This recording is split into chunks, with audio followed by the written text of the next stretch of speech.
Hello दोस्तों, नमस्कार। आज है 15 मई और हम 15 मई से बनने वाले करंट अफेयर के क्वेश्चनों पर डिस्कस करने वाले हैं। अगर आप हमारे चैनल पर नए हैं तो हमारे चैनल को सब्सक्राइब करें, वीडियो को लाइक करें, शेयर करें और कमेंट करें।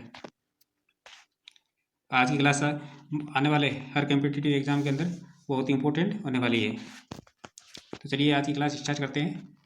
आज का पहला क्वेश्चन है कि हाल ही में विश्व कानून कांग्रेस सम्मान पाने वाले पहले भारतीय वकील कौन बने हैं। हाल ही में विश्व कानून कांग्रेस सम्मान पाने वाले पहले भारतीय वकील कौन बने। तो ये बने भुवन रिबू। कौन बने? भुवन रिबू। भारत की बाल न्याय के लिए लड़ाई को ऐतिहासिक वैश्विक मान्यता मिली है और जब प्रसिद्ध वकील और बाल अधिकारी कार्यकर्ता भुवन रिबू को विश्व विधि संघ के द्वारा मेडल ऑफ ऑनर से सम्मानित किया गया है। ये सम्मान उन्हें डोमिनिकन गणराज्य में आयोजित वर्ल्ड लॉ कांग्रेस 2025 के दौरान प्रदान किया गया है। भुवन रिबू वरिष्ठ वकील और मानवाधिकार कार्यकर्ता हैं जिन्होंने 20 वर्षों से अधिक समय तक बच्चों को शोषण से बचाने के लिए कार्य किया है। उन्होंने जस्ट राइट फॉर चिल्ड्रन की स्थापना की, जो भारत, नेपाल, केन्या और अमेरिका में 250 से अधिक साझेदार संगठनों वाला एक वैश्विक कानून नेटवर्क है। और उन्होंने 60 से अधिक जनहित याचिकाएं भारतीय न्यायालय में दाखिल की है जो बच्चों के अधिकारों से संबंधित है। प्रमुख कानूनी उपलब्धियों की बात करें तो सुप्रीम कोर्ट में मानव तस्करी को संयुक्त राष्ट्र प्रोटोकॉल के अनुसार परिभाषित करवाया था और तस्करी को भारतीय कानून में आपराधिक अपराध के रूप में मान्यता दिलाई थी। और गुमशुदा बच्चों के मामलों में अनिवार्य प्राथमिकी दर्ज कराने की व्यवस्था इनके द्वारा की गई थी। और खतरनाक उद्योगों में बाल श्रम पर प्रतिबंध भी इन्होंने लागू करवाया था। नेक्स्ट क्वेश्चन है, हाल ही में किसे संघ लोक सेवा आयोग का अध्यक्ष नियुक्त किया गया है। UPSC chairman. तो ये किया गया है अजय कुमार को। किसको किया गया है? अजय कुमार को। इनसे पहले कौन थे? इनसे पहले थे प्रीति सूदन। और सबसे पहले कौन थे? तो सबसे पहले वाले थे सर रोस बोरकर। और अपने जो पहले भारतीय यूपीएससी के जो अध्यक्ष थे वो थे एच.के. कृपलानी। कौन थे? एच.के. कृपलानी। केरल कैडर के सेवानिवृत्त 1985 बैच के आईएएस अधिकारी और पूर्व रक्षा सचिव अजय कुमार को संघ लोक सेवा आयोग का अध्यक्ष नियुक्त किया गया है।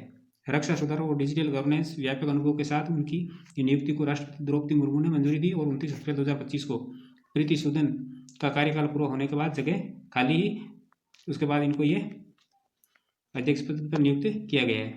यूपीएससी भारत की शीर्ष सिविल सेवा परीक्षा की जो संस्था है और भारत में संघ लोक सेवा आयोग की स्थापना 1 अक्टूबर 1926 को हुई थी। भारत में कब हुई थी? 1 अक्टूबर 1926 के अंदर। सर रोस बोरकर यूपीएससी के पहले अध्यक्ष थे उन्होंने पहली बार 1926 में पदभार ग्रहण किया था। और संवैधानिक जो आधार है वो है अनुच्छेद 315 से 323 के अंदर इसका प्रावधान किया गया है। मुख्य कार्य आईएएस, आईपीएस, आईएफएस आदि के लिए सिविल जो परीक्षा है वो आयोजित करवाता है। और इसकी जो संरचना के अंदर एक अध्यक्ष होता है और अधिकतम 10 सदस्य इसके अंदर होता है। और कार्यकाल 6 वर्ष या 65 वर्ष की आयु जो भी पहले हो। मुख्यालय इसका धौलपुर हाउस नई दिल्ली के अंदर। मुख्यालय कहाँ है? धौलपुर हाउस नई दिल्ली के अंदर।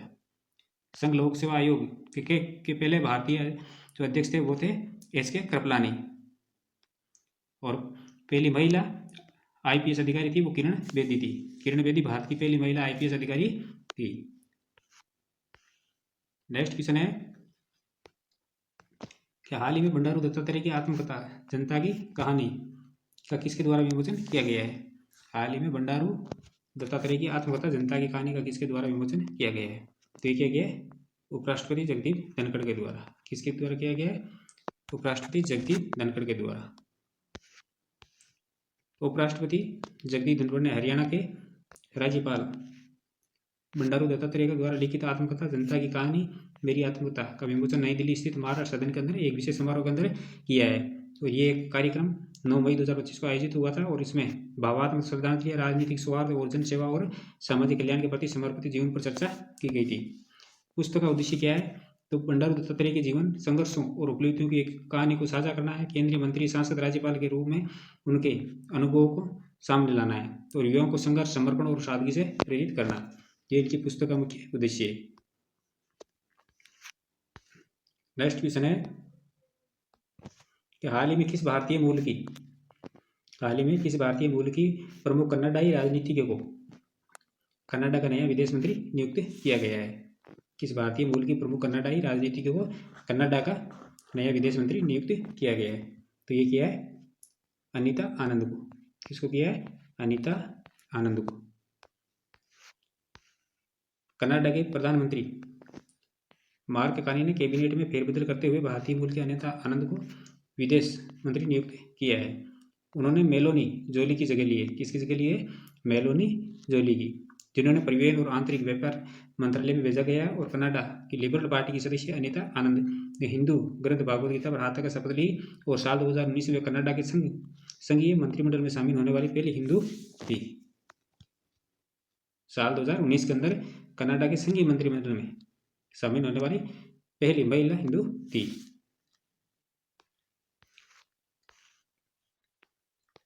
नेक्स्ट क्वेश्चन है कि हाल ही में भारत ने किस देश की मदद के लिए $50 मिलियन का ट्रेजरी बिल पास किया है? भारत ने किस देश की मदद के लिए $50 मिलियन का ट्रेजरी बिल पास किया है? तो ये किया है मालदीव की सहायता के लिए 50 मिलियन का ट्रेजरी बिल पास किया है। भारत ने मालदीव को वित्तीय सहायता प्रदान करने के लिए $50 मिलियन का ट्रेजरी बिल जारी किया और यह सहायता मालदीव को आर्थिक रूप से मजबूत करने में मदद करेगी। और ये कानूनी सरकार से सरकार व्यवस्था को तहत किया गया है, जिसमें भारतीय स्टेट बैंक ट्रेजरी बिलों की सदस्यता की सुविधा प्रदान करता है और मालदीव सरकार को वार्षिक रूप से रोल ओवर करता है। ये सहायता मालदीव के लिए एक महत्वपूर्ण वित्तीय समर्थन है।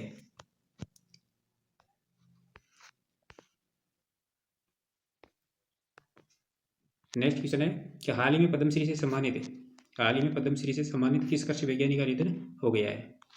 तो ये हो गया है डॉक्टर सुबन्ना अयप्पन का। पद्मश्री से सम्मानित और अग्रणी मत्स्य वैज्ञानिक डॉक्टर सुब्बा अयप्पन का 10 मई 2025 को कर्नाटक के श्रीरंगपट्टनम के पास कावेरी नदी में मृत अवस्था में शव मिला था।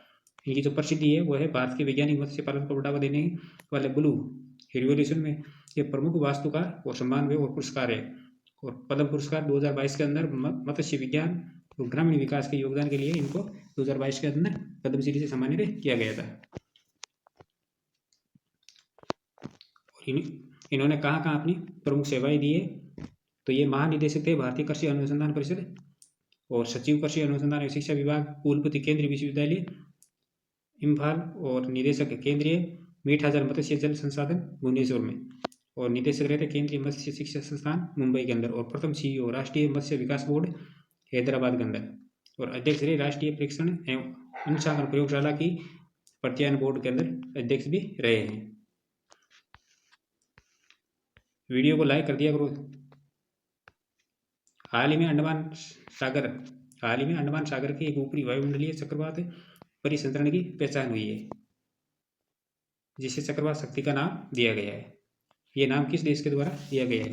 हाल ही में अंडमान सागर के एक ऊपरी वायुमंडलीय चक्रवात परिसंचरण की पहचान की गई है, जिसे चक्रवात शक्ति नाम दिया गया है। ये नाम किस देश के द्वारा दिया गया है? तो ये दिया गया है श्रीलंका के द्वारा। किसके द्वारा? श्रीलंका के द्वारा।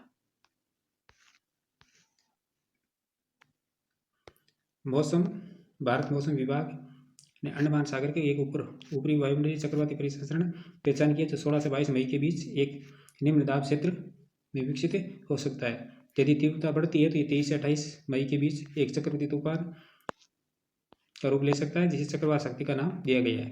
तो ये नाम श्रीलंका द्वारा प्रस्तावित किया गया है। इसकी जो समय सीमा रहेगी वो रहेगी 24 से 26 मई के बीच में। और जो भारत के अंदर जो जोखिम वाले क्षेत्र है वो भारत के अंदर ओडिशा और पश्चिम बंगाल के तटीय इलाके के अंदर थोड़ा प्रभाव रहेगा। और बांग्लादेश के अंदर खुलना और चटगांव क्षेत्र में चेतावनी, ये तूफान तेज हवाएं, भारी बारिश और तूफानी लहरें ला सकता है, विशेषकर निचले तटीय क्षेत्रों के अंदर।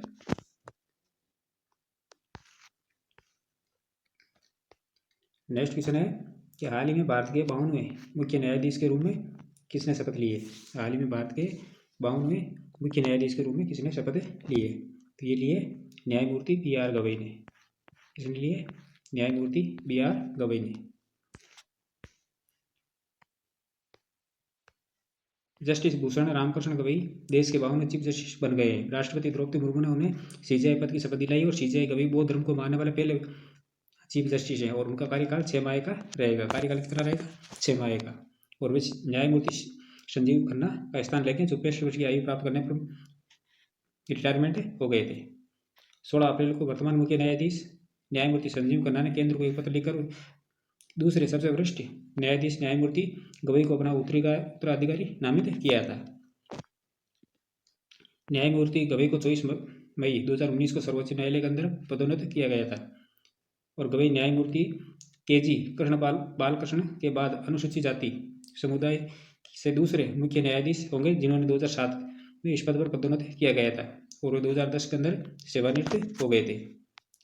संविधान का अनुच्छेद 124(a) के अनुसार भारत का सर्वोच्च न्यायालय होगा और जिसमें भारत के एक मुख्य न्यायाधीश सहित अन्य न्यायाधीश होंगे। संविधान के अनुच्छेद 124(2) के तहत सर्वोच्च न्यायालय के एक मुख्य न्यायाधीश और अन्य न्यायाधीशों की नियुक्ति राष्ट्रपति के द्वारा की जाएगी।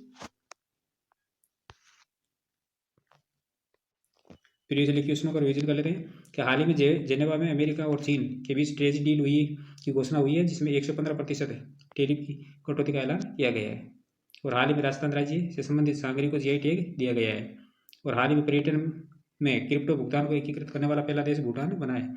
78वें कान फिल्म महोत्सव का आयोजन फ्रांस के अंदर किया गया है। और हाल ही में शतरंज पर अफगानिस्तान देश ने प्रतिबंध लगा दिया है।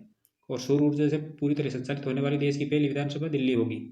और हाल ही में ताप्ती बेसिन में मेगा रिचार्ज परियोजना के लिए महाराष्ट्र और मध्य प्रदेश में समझौता किया गया है। और हाल ही वैज्ञानिकों ने एशियाई फसल चावल का पहला पेन जीनोम बनाया है। तो दोस्तों ये थी हमारी आज की क्लास। ऐसे ही महत्वपूर्ण प्रश्नों के साथ कल फिर मिलेंगे। तब तक के लिए धन्यवाद।